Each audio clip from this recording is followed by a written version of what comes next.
Okay guys, so for this tutorial, we're going to be starting out with our pant block. Now, I know I haven't done a tutorial yet on how to draft a pant block. I do plan on doing one in the future, but my current setup is not allowing it. So for now, if you don't have a pant block, you can go ahead and use your favorite pant pattern. It doesn't matter if you have darts or if it is made for a woven or a knit. You can start from pretty much anything. I am starting with a pattern that uses woven fabrics and it has darts, and it also has 1 inch of ease in the waist and 2 inches in the hip. But like I said, you can use pretty much any variation as long as it is a pant. So the first thing that we're going to do is to draw our center front line. Because our underwear are going to be on a fold and our pants are not, it's going to take a little bit of work to get to that point. So what we're going to do is we're going to line our ruler up with our saddle. Now my saddle looks pretty straight up and down. It's actually not. There is some slant to it, but some people's saddle might be even more slanted, and some people might have a full tummy adjustment, which gives you a little bump at center front. Those are all fine. Any kind of saddle that you have is going to work. It doesn't matter if the line that you draw looks very slanted, as long as you are lining it up with the center front waist and trying as best you can to follow along with the line those first couple inches of your saddle. Now, if you are someone who has a full tummy adjustment, what you're going to want to do is try and draw in what the straight line would have been before the full tummy adjustment. So you're basically cutting off that little pooch that you added to your saddle. And we can always add this excess back to our hip if you find that you need that extra bit of fabric.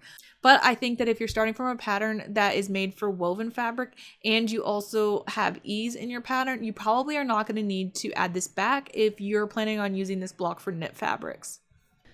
The next thing that we're going to be doing is adding a horizontal line that goes from our crotch seam out to our side seam, and we want to do it at a 90-degree angle to our grain line. Don't do it to the center front line that we just drew, do it to your grain line. They might look the same on your paper, but for a lot of us, they are actually going to be different. So make sure that you're following your grain line. The next thing that we're going to be doing is squaring a line down from our crotch point, and it's going to be at a 90-degree angle to the line that we just drew.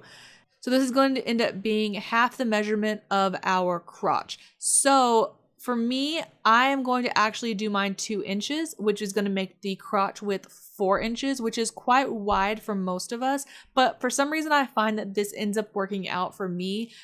Just because whenever I go to slim my pattern down later, I'm going to show you how I end up doing that. And for some reason, every time I've done it this way, it's ended up working out for me. But if you are confident in the crotch width that you want, like based off of maybe a favorite pair of underwear or whatever, definitely you can use that measurement instead. Just make sure you divide it by 2 because this is going to be on the fold. Now, using the line that we just drew, we are going to line our ruler up with that line and draw another perpendicular line going from the marking that we just made all the way out to our new center front line. You might be a little confused as to what this little rectangle basically that we just drew is for. It seems kind of pointless, but what we've done is when we drew our straight line and made our new center front, all of the curve of our saddle is basically being ignored, and that is what wraps around to basically form the crotch of our pant. Well, we still need that for our underwear, but it can't be curved. So what we're doing is we're taking our crotch depth, so everything from the center front line to our crotch, and we are rotating that down to become our new crotch for our underwear. So to rotate this rectangle, what we're going to do is pretty much just cut it out. I like to leave a little hinge of paper at the intersection at center front right there, but we're going to rotate it down to create the new crotch for our underwear. Next up is the side seam, and it's going to completely depend on your body and on how long you want your side seam to be. I'm making a very full coverage bottom for my block because I'm going to be able to make any style that I want. And also I am about an inch higher waisted than most people, so my measurement is 8 inches, though yours can be more, it can be less. It's going to completely depend on your personal preference and on your body. Moving on to our front leg hole, we're going to draw a straight line. It's going to go from the rectangle that we rotated earlier, and it's going to connect to our side seam at the leg hole marking that we just made. Now we're going to find the center point of the line that we just drew, and that is the point where we are going to curve in our leg hole. So here's an up close look of the line that we drew and also the center point of that line. Now we're going to take our clear ruler, and once again we're going to use it to make a line that is perpendicular to the leg line that we just drew earlier, and we're going to square out 1 1/4 inches. Now we can start working on our leg hole shape. So I like to always have a squared out line at my side seam whenever I can. So I use my clear ruler to square a line first. Then using a French curve or a hip curve or just eyeballing it really doesn't matter. We're going to draw in our leg line, and we are going to do that by connecting the line that we drew at our side seam and connecting it to our crotch seam, making sure that we pass through that guideline that we drew at the center of our leg. For most of us, our saddle was slanted originally, and so we're going to need to draw a new grain line because for the most part, our grain lines are not going to be lined up with our new center front that we drew. So make sure that you are drawing in a new grain line, and this is why my original one was drawn in pencil, because I knew I was going to have to draw in a new one anyways. But yeah, our front is finished. If you don't have darts or don't want to get rid of your darts, this is our front. Now, depending on how much ease you have or how much stretch you have in your fabric, we're going to have to make adjustments, and I'm going to show you how to do that later. But for now, let's go ahead and move on to our back. So our back is going to start out very similar to what our front did. We're going to take our ruler and we're going to draw our new center back line, making sure that our ruler lines up with the first section of our saddle. And as we know, our crotch is not going to line up with that center line. That's fine. We're going to move on and do our new crotch piece. Again, using our grain line, we're going to draw a horizontal line from our crotch seam out to our side seam. And here you can really see how much more slanted my back saddle is than my front saddle. And that's fine because we're staying consistent and we're using our grain line. That means that our horizontal lines and everything that we're drawing are going to remain consistent from front to back. Again, same thing as the front. We're going to use that horizontal line that we just drew, and we're going to draw a perpendicular line going from our crotch straight down. And once again, I'm making my marking at 2 inches, but you can do whatever measurement that you feel comfortable with for your crotch width. And then using the line that we just drew, we're going to line our clear ruler up again and draw another perpendicular line going back to our center back line that we drew earlier.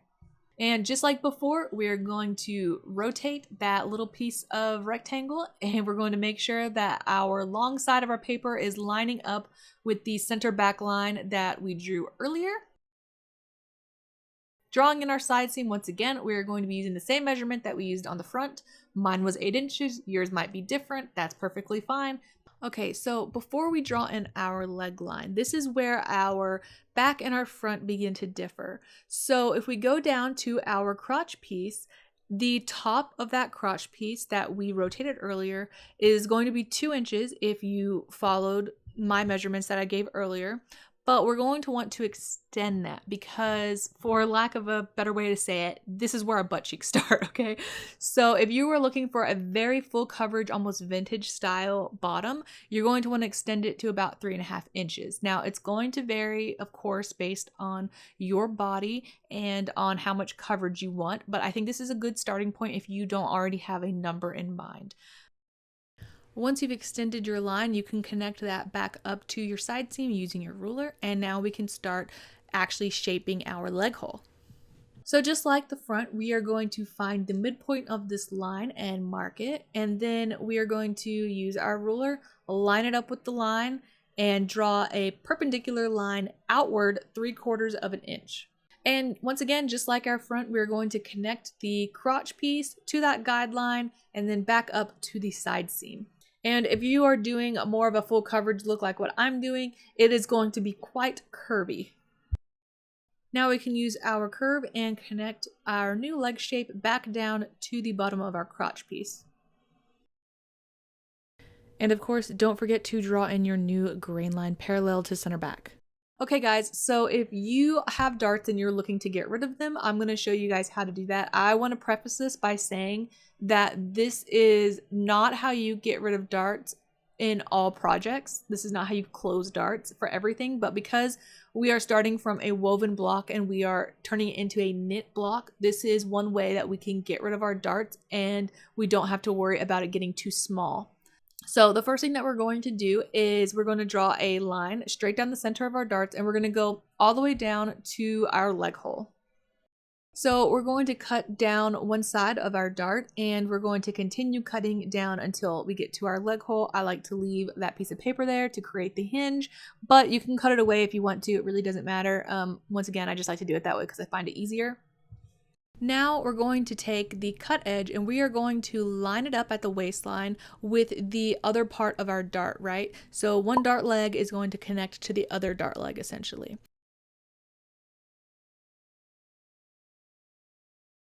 Okay, so once your darts are closed up, go ahead and take a second look at your leg hole and just make sure that you are still liking what the curve looks like. I didn't like the shape of mine anymore after I closed them up, so I decided to take my curve and trim away a little bit extra just to make that curve nice and neat. Now we can do the exact same thing for our back piece. So I want to explain what's happening here so you guys have a better understanding of why you can't always use this method in other projects, okay? So basically, let's say that your dart was originally 3 inches long.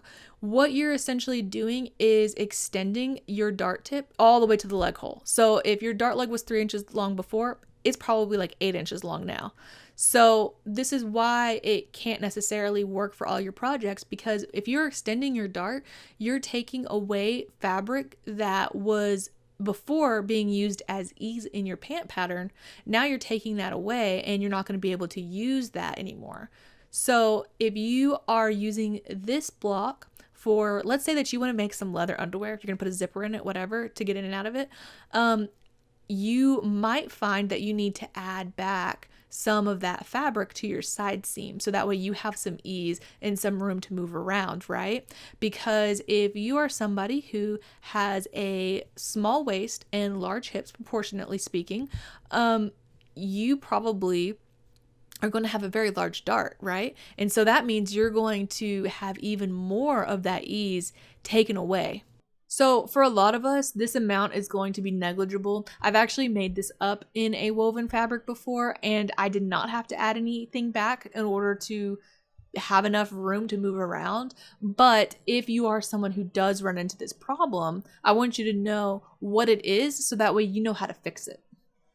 Okay, so here I've already trimmed up my waist, but basically, depending on how you end up overlapping your dart pieces, you might end up with some leftover paper at the top of your darts. So just make sure that that's cut away, and then we can line up our front and back and just double check that our leg hole looks smooth, that our waist transitions smoothly over the side seam as well. Here you can see I have not smoothed my leg hole yet in the back, so I'm gonna go ahead and do that really quickly. Then you can line up your front and back along the crotch seam and just make sure that you have a smooth transition and that they match.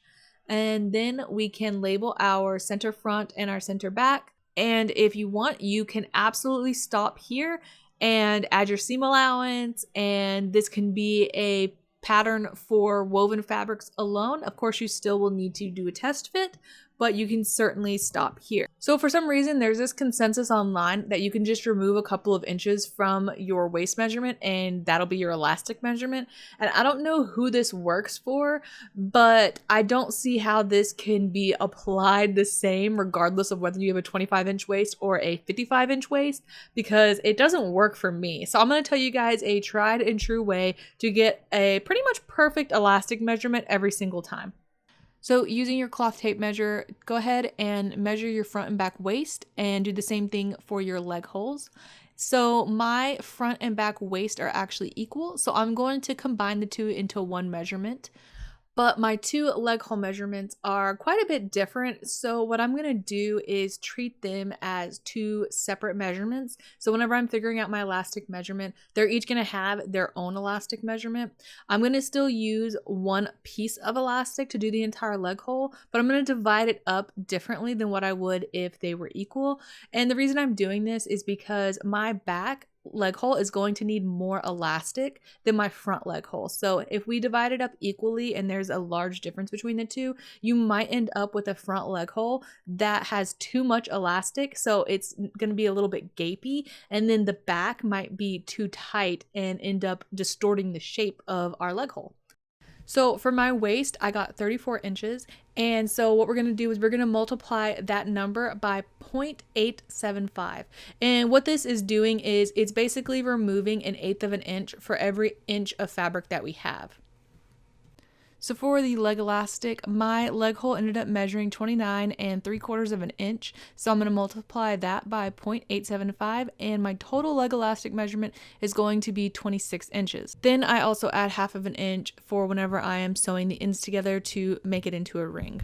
When I go to sew my elastic onto my leg holes though, I make sure that I'm only using 12 inches for the front and 14 inches for the back. That's just how the math worked out for me. It might be different for you, but I do keep that in mind. That way I'm making sure that each one gets the appropriate amount of elastic. So the fabric that you choose to test your pattern out is going to determine how much you're going to end up reducing your pattern by for the amount of stretch. So I'm using a pretty thick lycra fabric. It is stretchy, but it has a really firm hand to it. So it's not going to really stretch out a ton like some of my tricots or stretch laces might. So I like to start out with this because I'm not going to be reducing the pattern in size by a whole lot.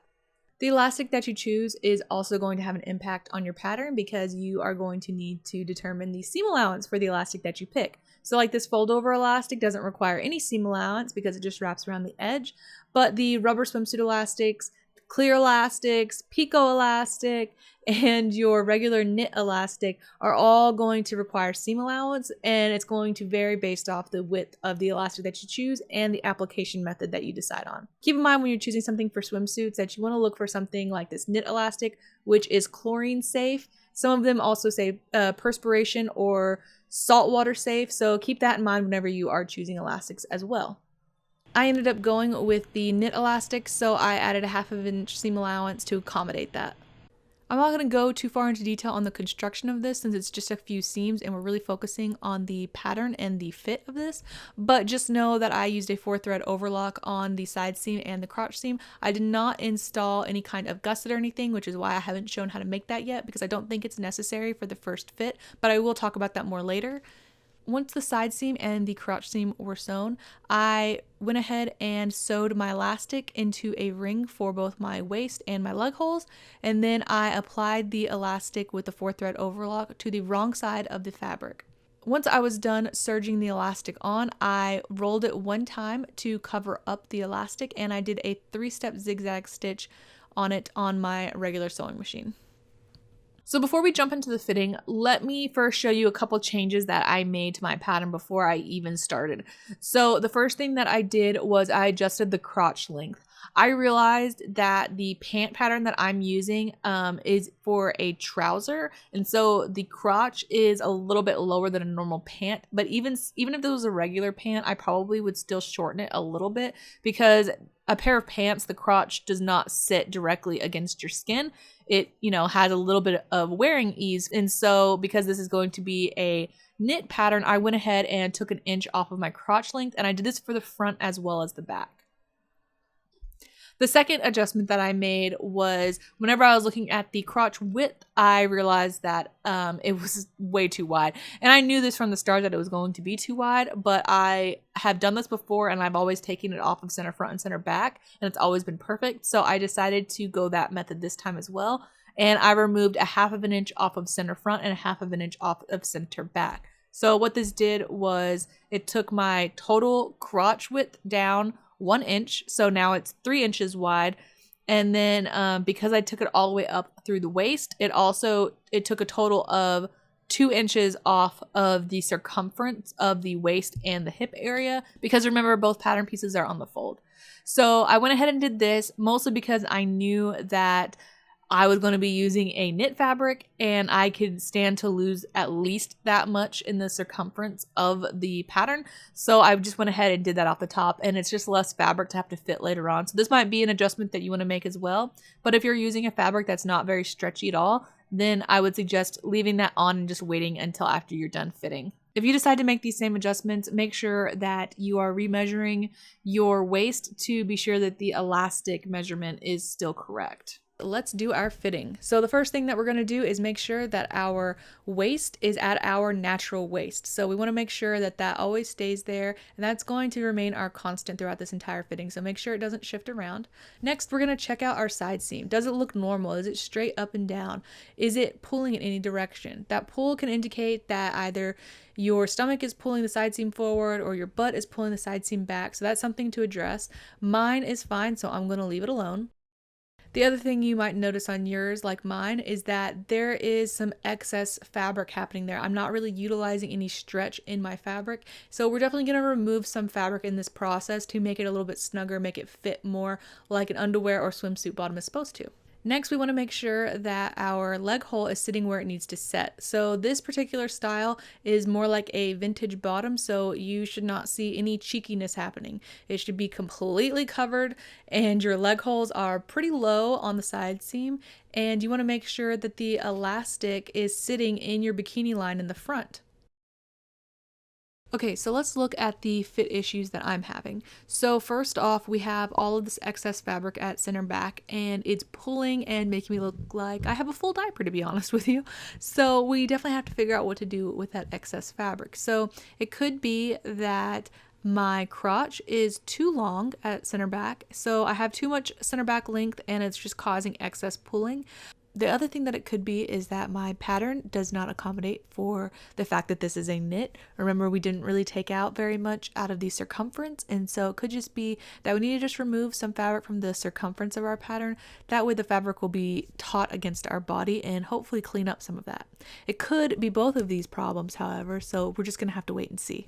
Another fit issue that I'm having is whenever I go to move my leg, the back leg hole wants to ride up. And you can see when I lift it that the elastic is not very taut. So I probably have too much fabric in the leg hole to begin with, but I don't actually know where at. So it could be that the crotch, once again, is too long and I can take away from there, or it could be that I need to take away from the side seam, or it could be that I need to do both. So that's another fit issue that I'm having. The other fit issue I'm having is in the front. You can see these vertical folds happening down center front, and that is because my crotch is too wide. You can see the elastic is sitting on my legs, so it looks like I can remove it all the way up to the waistline and take away some of the fabric to utilize the stretch.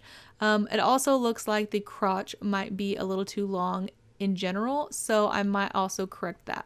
Okay guys, so I ended up taking them off and pinning down center front and down center back, meeting at the crotch seam, and I pinned out 1/4 of an inch on the fold. So the center back has 1/2 of an inch taken out and center front has 1/2 an inch taken out, and it's also obviously bringing the crotch width down a little bit more. And as you can see, I use safety pins. This is really great to use on knits because they stay in place, and you can test to see when you narrow your underwear down whether or not you can still get in and out of them, because you might end up taking too much of the fabric away and not being able to get them down over your hips. So that's a good way to test it.